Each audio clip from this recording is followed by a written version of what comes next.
ரிஷபராசிக்காரர்களுக்கு பல பேருக்கு அந்த திருமண விஷயத்துல இருந்து வந்த சிக்கல்கள் சரியாகும். ஏன்னா 7ஆம் இடத்தை குரு பார்க்கிறார். பல காதலர்களுக்குள்ள இருந்து வந்த சண்டைகள் எல்லாமே தீரும். நிச்சயமாக இந்த வருடத்தில் உங்களுக்கு காதல் திருமணம் கூடி வரும். ரிஷபராசிக்காரர்களுக்கு இந்த வருஷத்துல கண்டிப்பா ஒரு திடீர் யோகம், திடீர் அதிர்ஷ்டம், ஒரு திடீர் பண வரவு. ஷேர் மார்க்கெட், ட்ரேடிங் இது சம்பந்தமான விஷயங்கள்ல இன்வெஸ்ட் பண்ணி இருக்கிறவங்களுக்கு ஒரு நிகர ஒரு 2 மடங்கு லாபம் கிடைக்கும். மார்ச் 6ஆம் தேதி அந்த சனி விலகினதுக்கு பிறகு 10ல் இருக்கக்கூடிய ராகு பகவான் கண்டிப்பாக ஒரு திடீர் யோகம், ஒரு திடீர் அதிர்ஷ்டம், ஒரு திடீர் பதவி, ஒரு திடீர் புகழை உங்களுக்கு கொடுப்பாங்க.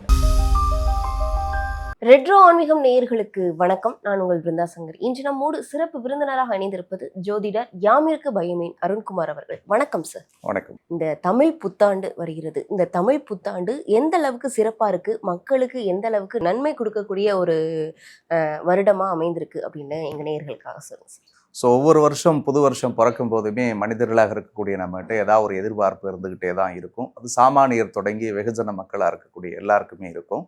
இந்த தமிழ் புத்தாண்டை பொறுத்த வரைக்கும் 3 முக்கியமான கிரகங்களுடைய பெயர்ச்சி நடக்க காத்திருக்கிறது. அதில் முதல் பெயர்ச்சியாக சித்திரை மாதத்திற்கு பிறகு வரக்கூடிய வைகாசி 13ஆம் தேதி குரு பகவான் கிட்டத்தட்ட ஒரு 12 வருஷத்துக்கு பிறகு கடகராசியில் உச்சமடைய போகிறார்.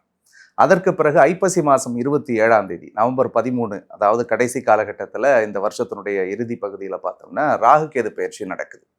ஸோ இந்த 3 முக்கியமான கிரகங்களுடைய நகர்வு என்பது தமிழ் புத்தாண்டு காலகட்டத்தில் 12 ராசிக்காரர்களுக்கும் ஒரு மிகச்சிறந்த பலனை தரக்கூடிய அடிப்படையில் இருக்குது. குறிப்பாக குரு பகவான் சொல்லவே வேணாம். குரு எப்பொழுது நட்பு வீட்டில் இருந்தாலே ஒரு மிகப்பெரிய பலத்தை அள்ளி கொடுப்பாரு. இந்த வாட்டி அவர் 12 வருஷத்துக்கு பிறகு உச்ச வீட்டுக்கு வராரு. ஸோ அவர் நிற்கக்கூடிய இடம், அவர் பார்க்கக்கூடிய இடத்தை பொறுத்து 12 ராசிக்காரர்களுக்கும் பிரத்யேக பலன்களை இந்த வருடம் முழுக்க நிறைவாகவே செய்ய காத்திருக்கார். கண்டிப்பா ரொம்பவே நல்லா இருக்கும் அப்படின்னு சொல்றாங்க. இன்னொரு விஷயம் சார், இந்த பராபர வருடம் அப்படின்னு சொல்றாங்க. அது இந்த பாவங்கள் கொடுக்கக்கூடிய ஒரு வருடம் அப்படின்ற மாதிரியான விஷயங்கள்லாம் வந்து ஸ்ப்ரெட் பண்றாங்களே, இது உண்மைதானா? அதோடைய உண்மையான அர்த்தம் என்ன சார்? பராபவ அப்படின்னா எல்லாத்தையுமே நிறைவாக அதிகமாக கொடுக்கக்கூடியது அப்படின்றது உண்மைதான். நீங்கள் சொன்ன டாக்கை நாங்கள் சமீபத்தில் ஒரு ஷோவில் நான் பண்ணும்போது கூட பேசிக்கிட்டு இருந்தோம். ஆக்சுவலி இந்த வருஷத்தினுடைய வெண்பாவை பொறுத்த வரைக்கும் ரொம்ப பெரிய சாதகமான வெண்பாலாம் இல்லை. இந்த வெண்பா எதிர்மறையாக தான் இருக்குது.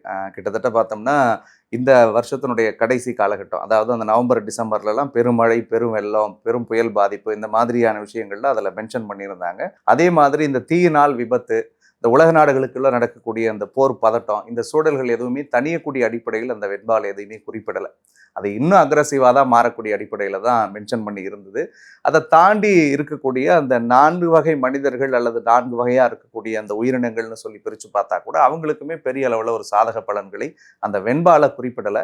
வெண்பாலை குறிப்பிடலை அப்படின்றதுனால மக்களாகி நீங்கள் யாரும் பெருசாக பயப்படணுன்ற அவசியம் கிடையாது. அதுக்கு முக்கிய காரணம் என்னென்னா, இந்த வருஷத்தினுடைய ராஜாவாக குரு பகவான் வருகிறார். இந்த ராஜாவாக குரு வரும் பொழுது அந்த குரு இந்த வருஷம் முழுக்க உச்சமாக இருக்கும் பொழுது உங்களுக்கு எதுக்கு பயம்? தேவையே இல்லைல்ல. மழையே வந்தாலும் உங்கள் கையில் ஒரு கொடை இருக்கும் பட்சத்தில் நீங்கள் மழையில் நனையாமல் தற்காத்து கொள்ள முடியும். அந்த மாதிரி இந்த வருடத்தினுடைய வெண்பா உங்களுக்கு எதிர்மறையாக இருந்தாலும் இந்த வருடத்தினுடைய ராஜாவாக குரு பகவான் வருவதால் நிச்சயமாக ஒரு மிகப்பெரிய நல்ல பலன்களை செய்வார். ஒவ்வொரு ராசியா பார்த்துடலாம் பலன்கள். ரிஷபராசிக்காரர்களுக்கு இந்த தமிழ் புத்தாண்டு எந்த அளவுக்கு நன்மை கொடுக்கும், எந்த அளவுக்கு தீமை இருக்கும், இவர்களுக்கு விடுபடுவதற்குண்டான வசதிகள்லாம் இருக்குதா சார் அந்த தீமையில இருந்து? ரிஷபராசிக்காரர்களை பொறுத்த வரைக்கும் வருஷத்தோட தொடக்க காலகட்டத்திலே அவங்களுக்கு ராசிக்கு 2ஆம் இடத்தில் சஞ்சரிக்கக்கூடிய குரு வருட தொடக்கத்திலே குருபலனோடு அவருடைய ஜாதகம் ஆரம்பிக்குதுன்னு சொல்லலாம். ஸோ அதுவே ரிஷபராசிக்காரர்களுக்கு ஒரு மிகச்சிறந்த சிறப்பு தான். நான் ரிஷபராசிக்காரர்கள் இந்த வருடத்தில் ஒரு ரெசல்யூஷன் எடுத்துக்கணும்னு மட்டும்தான் நான் சொல்லுவேன். ஏன்னா இன்னைய வரைக்குமே அடுத்தவர்களுக்காக வாழ்ந்தது போதும், தனக்கான வாழ்க்கையை தொடங்குவதற்குரிய ஒரு எண்ணத்தை அவர்கள் இந்த வருடத்தினுடைய தொடக்கத்தில் மனதார நினைத்தாலே இந்த வருடம் முழுக்க அவர்களுக்கு மகத்துவமான வருடம் தான். 3ல் குரு பகவான் வருஷ தொடக்கத்திலே வந்து மறைய போறார். 3ல் குரு மறையறாரே அப்படின்னா ரிஷபராசிக்காரர்கள் தயவு கூர்ந்து பயப்படவே வேணாம். ஏன்னா குரு பார்க்கக்கூடிய இடங்கள் அற்புதமான இடத்தை பார்க்கிறார். அதுல முதல் விஷயமா ரிஷபராசிக்காரர்களுக்கு பல பேருக்கு அந்த திருமண விஷயத்துல இருந்து வந்த சிக்கல்கள் சரியாகும். ஏன்னா 7ஆம் இடத்தை குரு பார்க்கிறார். இந்த 7 குரு பார்க்கும் பொழுது அவருடைய வாழ்க்கையில இருந்து வந்த பல்வேறு விதமான சிக்கல்களும் கஷ்டங்களும் பிரச்சனைகளும் அவர்களுக்கு நிவர்த்தி அடையக்கூடியதாக இருக்கும். பல ரிஷபராசிக்காரர்கள் எப்ப சார் நாங்கள் ஒரு இடத்துல நிம்மதியா உட்காருவோம், இந்த 1.5 வருஷமா நாடோடி மாதிரி வாழறமே, இடம் விட்டு இடம் இடம் மாறிட்டோம், வீடு விட்டு வீடு போயிட்டோம், வேலையை விட்டு வேலை மாறி வாழ்ந்துட்டு இருக்கிறோம்.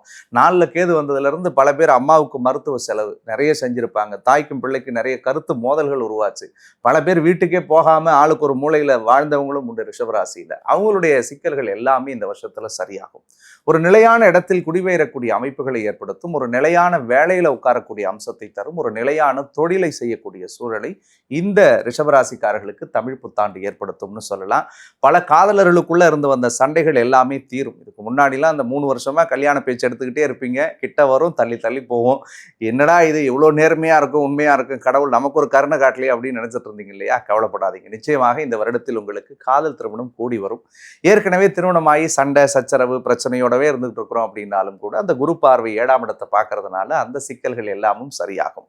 ரிஷபராசிக்காரர்களுக்கு இந்த வருஷத்துல கண்டிப்பா ஒரு திடீர் யோகம், திடீர் அதிர்ஷ்டம், ஒரு திடீர் பணவரவு இருக்கு. ஷேர் மார்க்கெட்டு, ட்ரேடிங் இது சம்பந்தமான விஷயங்கள்ல இன்வெஸ்ட் பண்ணி இருக்கிறவங்களுக்கு ஒரு நிகர ஒரு 2 மடங்கு லாபம் கிடைக்கும்.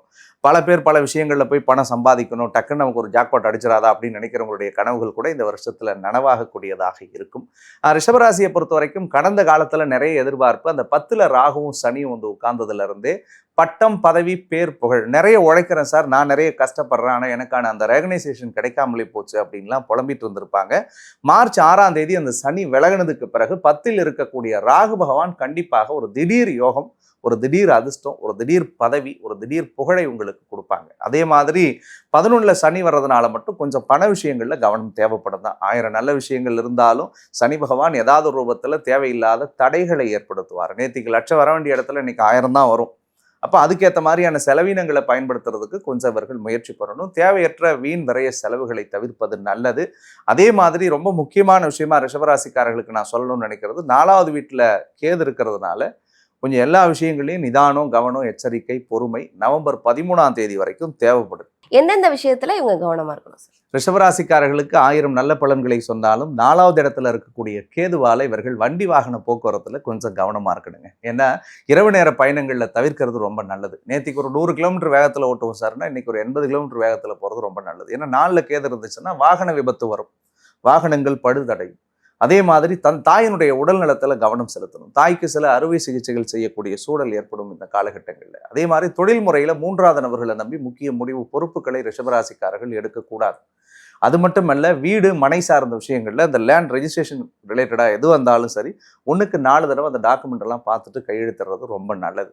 அதே மாதிரி இந்த பீரியட்ல அவங்களுக்கு ஒரு டிரான்ஸ்ஃபர் வரும். அந்த டிரான்ஸ்ஃபரை வந்து அது நல்ல டிரான்ஸ்ஃபராக இருக்கணும்னு மட்டும் வேண்டிக்கணும். இவங்க மேல ஒரு சொல்லு வந்து பழி வந்து அது இல்லாமல் இருக்கணும்னு மட்டும் அவங்க பிரார்த்தனை பண்ணிக்கிட்டா போதும். கண்டிப்பா இவர்களுக்கு திருமணம் கைகூடும் சொல்லியிருக்கீங்க, எந்த விஷயத்துல கவனமா இருக்கணும்னு சொல்லியிருக்கீங்க. இந்த ராசி குழந்தைகளுக்கு படிப்பு அப்படின்றது எப்படி இருக்கும் சார்? படிக்கக்கூடிய மாணவர்களுக்கு ரொம்பவே ஒரு அற்புதமான வருடம். அவர்கள் விரும்பிய துறையில் அவங்க ஈஸியாக போயிட்டு செலக்ட் ஆகக்கூடிய வாய்ப்பு இருக்குது. ஸோ போட்டித் தேர்வு எழுதக்கூடிய மாணவர்களுக்கு கண்டிப்பாக அவங்க விரும்பின வேலை கிடைக்கக்கூடியதாக இருக்கும். ஏற்கனவே நிறைய அரியர்ஸ்லாம் வச்சுருங்க சார் அப்படின்னாலும் கூட இந்த வருஷத்தில் நீங்கள் எக்ஸாம் எழுதுங்க, கண்டிப்பாக அரியரை கிளியர் பண்ணுவீங்க. ஏன்னா வருஷ தொடக்கத்திலே உங்களுடைய தன, வாக்கு, குடும்பம், கல்வி ஸ்தானத்தில் குரு பகவான் ரொம்ப ஸ்ட்ராங்காக இருக்கார். அப்போ அந்த குரு இருக்கக்கூடிய காலகட்டத்தில் நீங்கள் தொடங்கக்கூடிய செயல்கள் எல்லாமும் உங்களுக்கு வெற்றி அடையும். குறிப்பாக மாணவர்களுக்கு ஒரு நல்ல வருடமாகவே இந்த வருஷம் அமையும். கண்டிப்பா இவர்களுக்கு இருக்கக்கூடிய இடர்பாடுகளை இவர்கள் தவிர்ப்பதற்கு எந்த மாதிரியான தெய்வ வழிபாடுகளை மேற்கொண்டால் இவர்களுக்கு சிறப்பா இருக்கும்? ரிஷபராசிக்காரர்களை பொறுத்த வரைக்கும் இந்த வருடம் முழுக்க உங்களுக்கு சிறப்பாக இருக்கணும்னு சொன்னால் துர்க்கையினுடைய வழிபாடு அல்லது அம்பாளுடைய வழிபாடுகளை செய்வது ரொம்பவே நல்லது. ஒரு பௌர்ணமி திதி எப்பொழுது வருகிறதோ அந்த பௌர்ணமியில் போயிட்டு ஒரு துர்க்கை கோயிலோ அல்லது அம்மன் கோயில் இருந்துச்சுன்னா ஒரு 2 அகல் தீபத்தை ஏற்றி வச்சுட்டு இந்த வருஷம் முழுக்க எங்களுக்கு ஒரு நல்ல வருஷமா அமையணும் சொல்லி மனமுருக பிரார்த்தனை செஞ்சுட்டு வந்தாலே போதும். இந்த வருடம் உங்களுக்கு சிறப்புக்குரிய வருடமாக நிச்சயமாக அமையும். இவர்களுக்கு 100க்கு எவ்வளவு மதிப்பெண் கொடுக்கலாம்? 100க்கு ரிஷபராசிக்காரர்களை பொறுத்த வரைக்கும் 85% மதிப்பெண்களை நம்ம கொடுக்கலாம். எத்தனையோ கோடி ஜென்மாவிலே புண்ணியம் செய்தால்தான் வாய் முருகான்னு சொல்ல வருமா. சிவன், பிரம்மா, மகாவிஷ்ணு, அம்மன், பெருமாள், விநாயகர் நிறைய சொல்றீங்கல்ல. ஆனா இவங்க எல்லாருமே என்ன சொல்லுவோம்?